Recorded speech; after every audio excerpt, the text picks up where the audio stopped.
Hello students, कैसे हैं आप सभी लोग। मैं हूं Pooja Singh and welcome back to my channel accounting master class.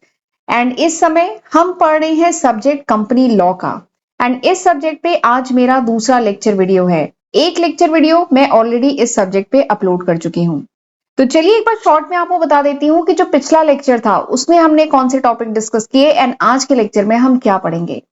तो ये जो चैप्टर पढ़ रहे हैं, फर्स्ट चैप्टर जो हम कंपनी लॉ का पढ़ रहे हैं, इसमें मैंने आपको पिछले लेक्चर में डिटेल में समझाया था अबाउट कंपनी। कंपनी होती क्या है, इसका बेसिक कॉन्सेप्ट, इसकी डिफिनीशन वगैरह हमने डिटेल में समझी थी। एंड इसके साथ ही मैंने आपको कंपनी के जो फीचर्स है, कंपनी के जो कैरेक्टरिस्टिक है, वो भी हमने डिटेल में डिस्कस किया था। एंड मैं उम्मीद करती हूँ कि आपने पिछला लेक्चर देख लिया होगा। नहीं देखा है तो इस लेक्चर के बाद जरूर देख लीजिएगा, क्योंकि कंपनी लॉ हम लोग पढ़ने जा रहे हैं, तो कंपनी का बेसिक कॉन्सेप्ट तो क्लियर होना बहुत जरूरी है। ठीक है। एंड मैं नंबरिंग भी कर रही हूं, तो इन वीडियो लेक्चर्स को सीक्वेंस में ही देखिएगा। राइट। एंड आज के लेक्चर में हम इसके आगे पढ़ेंगे। हमने कंपनी समझ ली, ठीक है, बट पार्टनरशिप और कंपनी कैसे अलग हैं, ये कॉन्सेप्ट समझना बहुत जरूरी है। क्योंकि अगर हम डिफरेंसेस समझते हैं ना, तो हमारा जो कॉन्सेप्ट है उस पर्टिकुलर टॉपिक को लेके वो और अच्छे से क्लियर हो पाता है। काफी स्टूडेंट को पार्टनरशिप और कंपनी में मतलब जो डिफरेंस है वो क्लियर नहीं है, नहीं समझ में आता, उन्हें लगता है एक ही कॉन्सेप्ट है, बट इनमें बहुत सारे डिफरेंसेस हैं। आज के वीडियो में हम 9 डिफरेंसेस डिस्कस करेंगे बिटवीन कंपनी एंड पार्टनरशिप। ठीक है। तो चलिए फिर आज का लेक्चर स्टार्ट करते हैं। आने वाले लेक्चर में हम ये सारे टॉपिक डिटेल में डिस्कस करेंगे यूनिट 1 में। ठीक है। तो सबसे पहले बात करते हैं पार्टनरशिप क्या होती है। कंपनी तो हमने पिछले लेक्चर में डिटेल में पढ़ लिया, आज हम बात करेंगे पहले पार्टनरशिप की, उसके बाद हम दोनों के बीच में डिफरेंस देखेंगे। तो पार्टनरशिप क्या है, देखिए पार्टनरशिप का वैसे हिंदी में मतलब क्या होता है। पार्टनरशिप का हिंदी में मतलब होता है भागीदारी। ठीक है। पार्टनरशिप का हिंदी मतलब क्या होता है, भागीदारी, या कह लीजिए साझेदारी।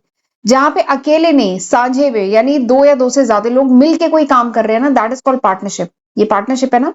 तो पार्टनरशिप क्या है, पार्टनरशिप एक अरेंजमेंट है। पार्टनरशिप एक अरेंजमेंट है जिसमें दो या दो से ज्यादा लोग मिलके कोई बिजनेस रन करते हैं एंड जो भी प्रॉफिट लॉस होता है उसको शेयर करते हैं। That is called partnership. समझ आया। पार्टनरशिप क्या है, ये एक अरेंजमेंट है जिसमें टू और मोर देन टू पीपल, यानी दो या दो से ज्यादा लोग मिलके कोई बिजनेस रन करते हैं and they share their profit and liabilities. जो भी प्रॉफिट है, जो भी लॉसेज है, जो भी लाइबिलिटीज है, वो सब शेयर करते हैं। That is partnership. ठीक है। पार्टनरशिप का बेसिक कॉन्सेप्ट है कि इसमें क्या हो रहा है, शेयरिंग हो रही है, प्रॉफिट की भी, लॉस की भी, लाइबिलिटी की, सबकी शेयरिंग हो रही है। दिस इज द बेसिक फंडा ऑफ पार्टनरशिप। ठीक। जबकि कंपनी, पिछले लेक्चर में मैंने आपको कंपनी बताया था, कंपनी भी एसोसिएशन है कुछ लोगों का, पार्टनरशिप भी एसोसिएशन है कुछ लोगों का। पार्टनरशिप में भी क्या होता है, दो या दो से ज्यादा लोग मिलकर बिजनेस करते हैं। कंपनी में भी क्या है, ये भी एक एसोसिएशन है लोगों का। लेकिन कंपनी में अंतर कहां पे आ जाता है, कंपनी में क्या होता है, ये प्रॉफिट लॉस की शेयरिंग नहीं हो रही होती है कंपनी में। और भी बहुत सारे डिफरेंसेस हैं, वो अभी हम डिस्कस करेंगे, बट कंपनी, इसीलिए डिफरेंस देखना जरूरी है। कंपनी में देखिए बेसिक चीज, ठीक है, जो इनिशियल कंपनी का है वो सेम है, लेकिन आगे चल के डिफरेंस आ जाता है। कंपनी भी वॉलेंट्री एसोसिएशन है लोगों का, जो कैपिटल कंट्रीब्यूट करते हैं कंपनी में एंड बिजनेस करते हैं। ठीक है। अब इस कैपिटल को इक्वल यूनिट्स में जब डिवाइड करते हैं, तो हर एक यूनिट को क्या कहा जाता है, शेयर। कंपनी में क्या होते हैं, शेयर्स होते हैं, हिस्सेदारी होती है। ठीक है। शेयर होल्डर्स की हिस्सेदारी होती है। एंड कंपनी का, ये फिर मैंने आपको आगे बताया था, पिछले लेक्चर में डिस्कस हुआ था डिटेल में, कि कंपनी क्या है, एक आर्टिफिशियल पर्सन है। ये क्रिएट होती है through a process of law and bind up भी होती है through a process of law. And company की एक सेपरेट लीगल आइडेंटिटी होती है। कंपनी क्या होता है, परपेचुअल सक्सेशन होता है, यानी जो कंपनी का ओनर है या कंपनी के जो फाउंडर्स हैं, भले ही रहे ना रहे, पर कंपनी चलती रहती है। कंपनी की कॉमन सील होती है, कंपनी की लिमिटेड लाइबिलिटी होती है। तो ये सब हमने पिछले लेक्चर में बहुत डिटेल में बताया था, इसलिए आज डिटेल में नहीं बता रही, बस रिवीजन करा दिया मैंने कि कंपनी के बारे में ये पिछले लेक्चर में डिस्कस हुआ था। पार्टनरशिप ये है, कंपनी ये है। ठीक है। तो बेसिक कॉन्सेप्ट समझ में आ गया दोनों का। अब देखते हैं डिफरेंसेस, दोनों के बीच में क्या डिफरेंस है। सबसे पहला डिफरेंस, कंपनी एंड पार्टनरशिप के बीच में सबसे पहला डिफरेंस क्या है, कि company is regulated by, company को कौन रेगुलेट करता है, कंपनी के रिलेटेड रूल रेगुलेशन लॉस कहां पे बनाए हुए हैं, कंपनी एक्ट 2013। कंपनी एक्ट 2013 है जिसमें पूरे लॉज वगैरह है कंपनी के फॉर्मेशन से, वाइंड अप से रिलेटेड या ऑपरेशन से रिलेटेड, हर चीज से रिलेटेड जो भी लॉज है वो सब कंपनी एक्ट 2013 में डिफाइंड है। ठीक है। जबकि partnership is regulated by, partnership को कौन रेगुलेट करता है? Indian partnership act 1932। Indian partnership act आया था 1932 में, वो रेगुलेट करता है पार्टनरशिप से रिलेटेड जो भी नॉर्म्स है, पार्टनरशिप डीड, प्रॉफिट शेयरिंग और जो भी रिलेटेड रूल्स हैं, इंटरेस्ट कैपिटल या जो कुछ भी है ना, वो सब पार्टनरशिप एक्ट में डिफाइंड है। तो कंपनी को कौन रेगुलेट करता है? Company act 2013। पार्टनरशिप को कौन करता है? Partnership act 1932। ये पहला डिफरेंस हुआ। दूसरा डिफरेंस है रिलेटेड विद पावर। जो कंपनी है उसका जो पावर, कंपनी के पावर की बात करें तो कंपनी का पावर लिमिटेड होता है। कंपनी के पास वही पावर है which is defined in memorandum of association. Company का जो एमओए होता है, मेमोरेंडम ऑफ एसोसिएशन होता है, उसमें जो पावर्स कंपनी को डिफाइंड है वही कंपनी के पावर है, कंपनी वही कर सकती है। ठीक है। बट पार्टनरशिप फर्म में क्या होता है? Partnership firm can do anything. Partnership firm कुछ भी कर सकती है। अगर पार्टनर अग्री कर रहे हैं, 3 पार्टनर है, मिस्टर ए बी सी, अगर वो अग्री करते हैं कि हम ऐसे नहीं ऐसे काम करेंगे या प्रॉफिट शेयरिंग रेशियो कुछ और रहेगा या जो कुछ भी है, ठीक है, वो मिलके जिस बात पे अग्री करते हैं वो फिर होता है। ठीक है। तो इनकी कोई लिमिट नहीं है, इनकी एक्टिविटी की भी कोई लिमिट नहीं है। ठीक। लेकिन पार्टनरशिप, लेकिन कंपनी के केस में क्या होता है? मेमोरेंडम ऑफ एसोसिएशन में जो डिफाइंड होता है वही इनकी लिमिट है उनके पावर की। जबकि पार्टनरशिप में ऐसा नहीं होता है। पार्टनरशिप में पार्टनर्स जिस बात पे अग्री कर जाते हैं वो पार्टनरशिप फर्म कर सकती है। ठीक है। तीसरा जो डिफरेंस है that is related with legal status. Legal status यानी लीगल आइडेंटिटी।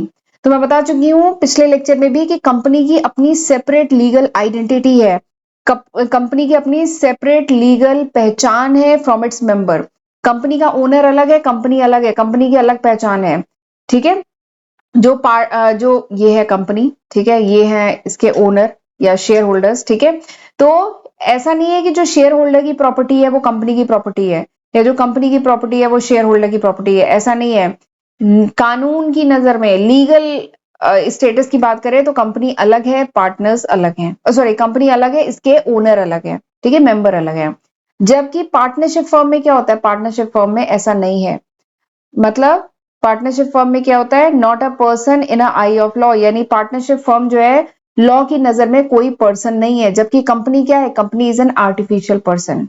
पार्टनरशिप फर्म क्या है? पार्टनरशिप फर्म कुछ लोगों का समूह है जो मिलके काम कर रहे हैं, बिजनेस कर रहे हैं, प्रॉफिट लॉस शेयर कर रहे हैं। ठीक है। तो ये इनका लीगल स्टेटस हुआ। देखिए मैंने लिखा है जो प्रॉपर्टी है कंपनी की, वो कंपनी की प्रॉपर्टी है, वो इंडिविजुअल की प्रॉपर्टी नहीं है, उसके शेयर होल्डर की प्रॉपर्टी नहीं है। जबकि पार्टनरशिप फर्म की जो प्रॉपर्टी है वो ज्वाइंट प्रॉपर्टी है पार्टनर्स की। ठीक है। तो ये तीसरा डिफरेंस हुआ। चौथा डिफरेंस क्या है? Related with liability. कंपनी और जो पार्टनरशिप फर्म है उसकी लाइबिलिटी से रिलेटेड है अगला डिफरेंस। कंपनी के केस में मैं आपको पिछले लेक्चर में भी बता चुकी हूं कि कंपनी के जो शेयर होल्डर्स होते हैं या जो कंपनी के जो मेंबर्स होते हैं, ठीक है, उनकी लाइबिलिटी क्या होती है? उनकी लाइबिलिटी लिमिटेड होती है। मतलब कंपनी का अगर कोई डेप्ट है, कोई लॉस है, ठीक है, तो उसके लिए इसके मेंबर या शेयर होल्डर या जो ओनर है वो रिस्पॉन्सिबल नहीं होंगे। इन ओनर्स की या शेयर होल्डर की प्रॉपर्टी नहीं सेल कर दी जाएगी कंपनी के डेप्ट को पूरा करने के लिए। ठीक है। अच्छा, ये लिमिटेड लाइबिलिटी कंपनी की बात कर रही हूँ। एक आगे चल के जब हम टाइप ऑफ कंपनी पढ़ेंगे ना, तो वहां पे एक अनलिमिटेड लाइबिलिटी कंपनी भी होती है। अनलिमिटेड लाइबिलिटी का अलग केस है। बट लिमिटेड लाइबिलिटी जो नॉर्मली कंपनी जो लिमिटेड लाइबिलिटी वाली होती है उसमें क्या होता है? जो मेंबर ऑफ द कंपनी है वो कंपनी का डेप्ट है, कंपनी की जो लाइबिलिटी है उसकी तरफ रिस्पॉन्सिबल नहीं होते हैं। ठीक है। इनके एसेट नहीं बेच दिए जाएंगे कंपनी के डेप्ट पूरे करने के लिए। लेकिन पार्टनरशिप फर्म में क्या होता है? पार्टनरशिप फर्म में पार्टनर्स, ये पार्टनरशिप फर्म है और ये इसके 3 पार्टनर है। ठीक है। ये पार्टनरशिप फर्म है, ये इसके 3 पार्टनर है। पार्टनर्स लिएबल होते हैं फॉर द डेप्ट ऑफ दिस पार्टनरशिप फर्म, यानी पार्टनर्स रिस्पॉन्सिबल होते हैं इस पार्टनरशिप फर्म के डेप्ट के लिए। अगर पार्टनरशिप फर्म अपने डेप्ट नहीं पूरे कर पा रही है तो इन पार्टनर्स के एसेट बेचे जाएंगे, इनके पर्सनल एसेट बेचे जाएंगे, पर इस फर्म का डेप्ट पूरा किया जाएगा। ठीक है। तो वही देखिए मैंने लिखा है partners are liable without limit to contribute toward the payment of partnership डेप्ट and partnership liability. Partnership firm की कोई डेप्ट है, कोई लाइबिलिटी है, तो इसके लिए ये लिएबल है, इन्हें कंट्रीब्यूट करना होगा। ठीक है। तो ये हो गया चौथा डिफरेंस। पांचवा difference is related with management. Company कौन चलाता है बताइए?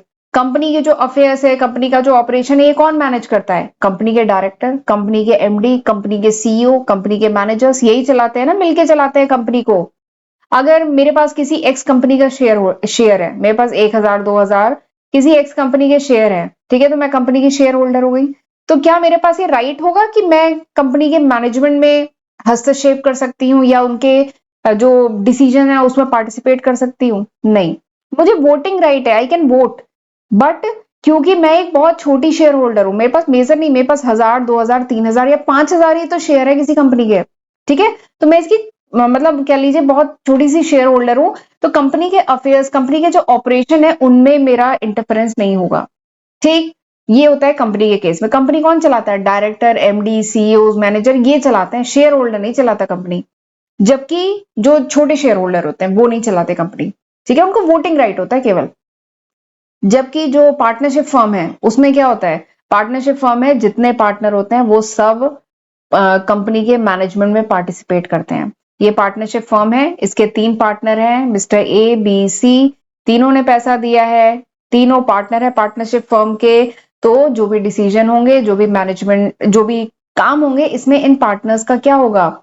मतलब इनकी ओपिनियन ली जाएगी, ये इनका एक्टिव पार्टिसिपेशन होगा इस पार्टनरशिप फर्म में, ठीक है, डायरेक्टली इनडायरेक्टली। कुछ इनएक्टिव पार्टनर भी होते हैं ना, वो कॉन्सेप्ट भी पढ़ा है, बट डायरेक्टली इनडायरेक्टली ये सब पार्टनर्स इन्वॉल्व होते हैं इसके मैनेजमेंट में, इसके ऑपरेशन में, जबकि कंपनी में ऐसा नहीं होता है, ठीक है। चलिए आगे बढ़ते हैं। अगला जो डिफरेंस है that is related with mode of creation, यानी किस तरीके से फॉर्म होती है। तो कंपनी कैसे फॉर्म होती है? Company is registered under the company act 2013।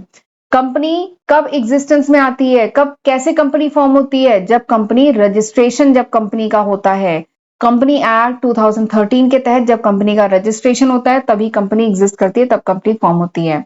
जबकि पार्टनरशिप फर्म के केस में रजिस्ट्रेशन इज नॉट कंपलसरी, कोई जरूरी नहीं है रजिस्ट्रेशन कराना पार्टनरशिप फर्म के केस में, ठीक है। तो ये हो गया छठा डिफरेंस।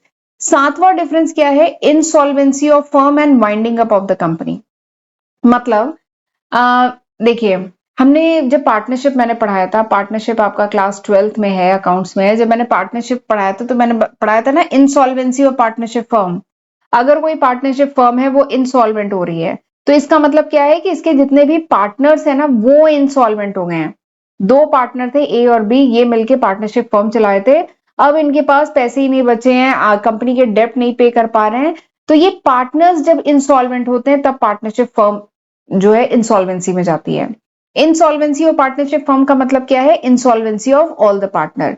ये पार्टनर इंसॉल्वेंट हो गए हैं, अब ये डेट पे करने में कैपेबल नहीं है, तो इसका मतलब होता है इंसॉल्वेंसी ऑफ पार्टनरशिप फर्म। लेकिन जब कंपनी है उसकी इंसॉल्वेंसी या जो कंपनी वाइंड अप हो रही है, इसका मतलब ये नहीं होता है कि मेंबर इंसॉल्वेंट हो गए। अच्छा, इंसॉल्वेंट मतलब पता है ना क्या होता है? इंसॉल्वेंट मतलब अगर मैं अपने डेप्ट नहीं पे कर पा रही हूं, इसका मतलब मैं इंसॉल्वेंट हो गई हूं, ठीक है।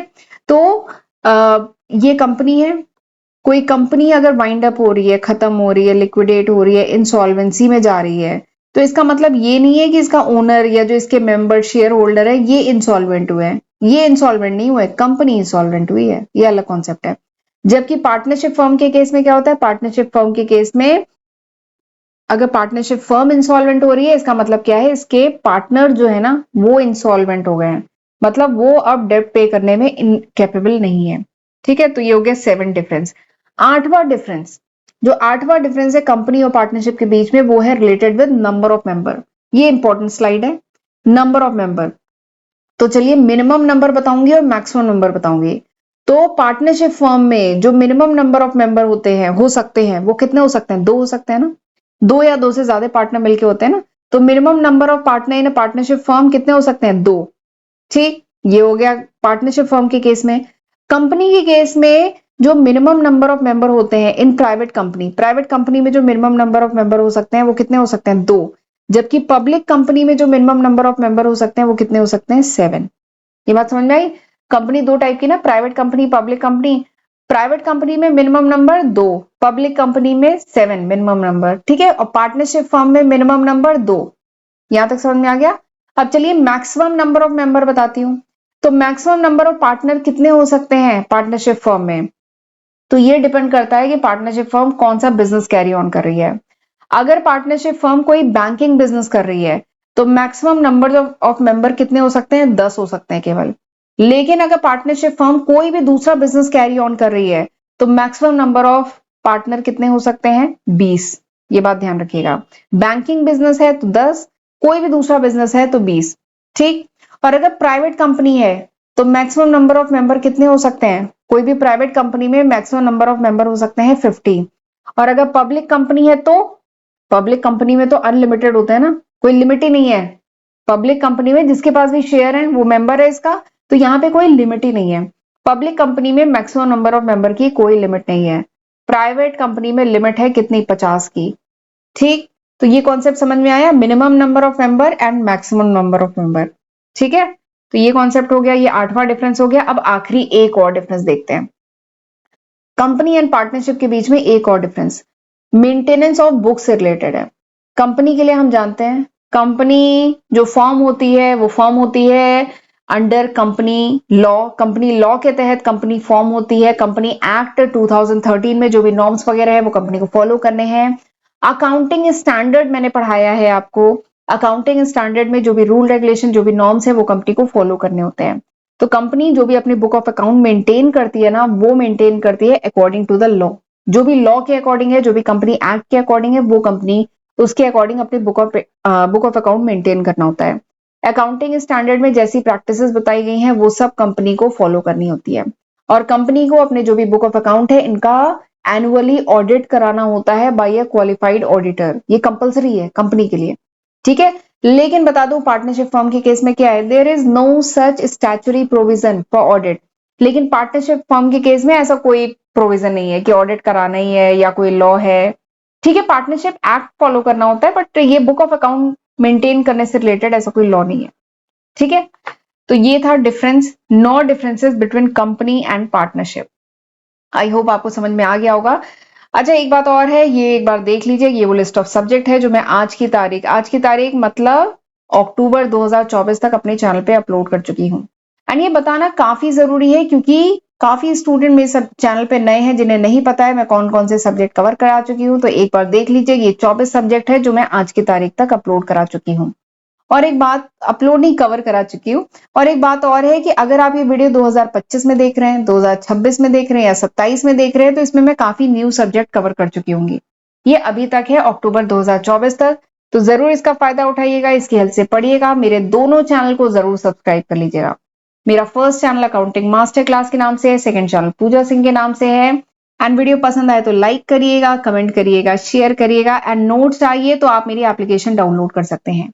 एंड अगर आपको कोई गाइडेंस चाहिए, कोई कंसल्टेशन चाहिए, then you can connect me through my application. आपको बाकी डिटेल अगर जरूरत है तो आप कमेंट सेक्शन में लिखिएगा, मैं बाकी डिटेल प्रोवाइड कर दूंगी। मेरी एप्लीकेशन के थ्रू आप वीडियो कॉल के थ्रू मुझसे कनेक्ट कर सकते हैं, जहां पे कोई गाइडेंस के कोई कंसल्टेशन चाहिए रिलेटेड विद माय सब्जेक्ट्स या कोर्सेज से रिलेटेड, तो वहां पे आप मुझसे मिल सकते हैं। ठीक है, एंड इंस्टाग्राम पे मुझे जरूर फॉलो कर लीजिए, वहां पे भी मैं अपडेट टाइम टू टाइम डालती रहती हूँ। राइट, चलिए आगे बढ़ते हैं। अब मैं सोच रही हूँ ये जो लेक्चर है ना, कंपनी एक्ट, अब हमें 2013 पढ़ना है, वो अब मैं अगले लेक्चर में कवर करूंगी। तब तक मैंने जितना पढ़ाया है ना उतना पढ़ के रखिएगा।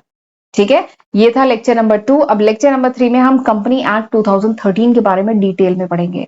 राइट, तो चलिए फिर मिलते हैं अगले लेक्चर वीडियो में, तब तक अपना ध्यान रखिएगा। God bless you.